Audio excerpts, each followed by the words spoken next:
Hi hello నమస్తే welcome back to my style tips with Bhargavi.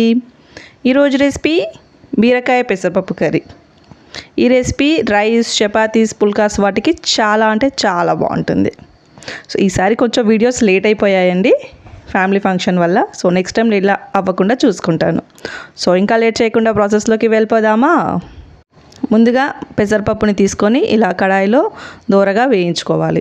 ఇలా వేయించుకోవడం వల్ల పెసరపప్పులో నుండి వచ్చే పచ్చివాసన అనేది రాకుండా ఉంటుంది. ఇలా దోరగా వేయించుకున్న తర్వాత వాటర్ పోసి బాగా నానబెట్టుకోవాలి.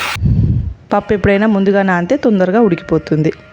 ఇప్పుడు బీరకాయలని తీసుకొని పొట్టంతా తీసేసుకొని ఇలా ముక్కలుగా కట్ చేసుకొని పెట్టుకోవాలి.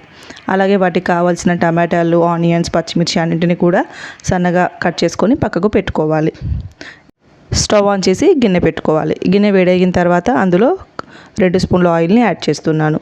ఆయిల్ కాస్త వేడైన తర్వాత 1/2 టీ స్పూన్ ఆవాలు, జీలకర్ర వేసి చిటపటలాడించుకోవాలి. ఇప్పుడు ఇందులో మనం ముందుగానే కట్ చేసి పెట్టుకున్న ఆనియన్స్ని యాడ్ చేస్తున్నాను. ఆనియన్స్ వేసిన తర్వాత వీటిని బాగా కలుపుకొని దూరగా వేయించుకోవాలి.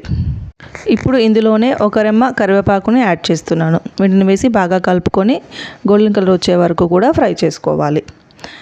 ఇప్పుడు ఇందులో 1/2 టీ స్పూన్ పసుపుని యాడ్ చేస్తున్నాను. అలాగే మనం ముందుగానే కట్ చేసి పెట్టుకున్న పచ్చిమిరపకాయలని యాడ్ చేస్తున్నాను. నేను ఇక్కడ కారం బదులుగా పచ్చిమిరపకాయలని వాడుతున్నాను. మీరు కావాలంటే ఎండు కారంనైనా కూడా యూజ్ చేసుకోవచ్చు. నేను ఇక్కడ అల్లం వెల్లుల్లి పేస్ట్ని కూడా యాడ్ చేస్తున్నాను. వీటిని వేసి ఒక 2 నిమిషాలు దూరగా వేయించుకోవాలి. ఇవి కాస్త ఫ్రై అయిన తర్వాత నేను ఇక్కడ బీరకాయ ముక్కల్ని అలాగే టమాటో ముక్కల్ని కూడా ఇప్పుడే యాడ్ చేస్తున్నాను. వీటిని వేసి బాగా కలుపుకొని ఒక 5 నిమిషాలు మగ్గించుకోవాలి. మూత పెట్టేసుకొని మగ్గించుకోవాలి. 5 మినిట్స్ తర్వాత మూత తీసేసి సాల్ట్ని యాడ్ చేస్తున్నాను. రుచికి సరిపడా సాల్ట్ని వేసేసి మనం ముందుగానే సాల్ట్ వేయడం వలన బీరకాయ ముక్కలని తొందరగా ఉడికిపోతాయి. సాల్ట్ వేసి బాగా కలుపుకొని మూత పెట్టేసుకొని మరొక 5 నిమిషాలు మగ్గించుకోవాలి.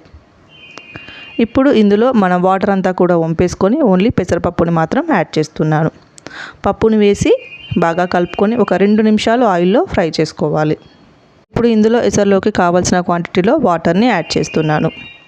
నేను ఇక్కడ 2 గ్లాసుల వాటర్ని వేసి బాగా కలిపేసుకొని మూత పెట్టుకొని మరొక 5 నిమిషాలు ఉడికించుకోవాలి.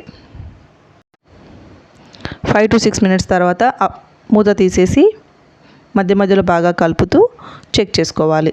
ఇలా మనం పప్పుని స్పూన్తో తీసుకొని ఒత్తి చూస్తే పప్పు ఉడికిపోయిందో లేదో తెలిసిపోతుంది.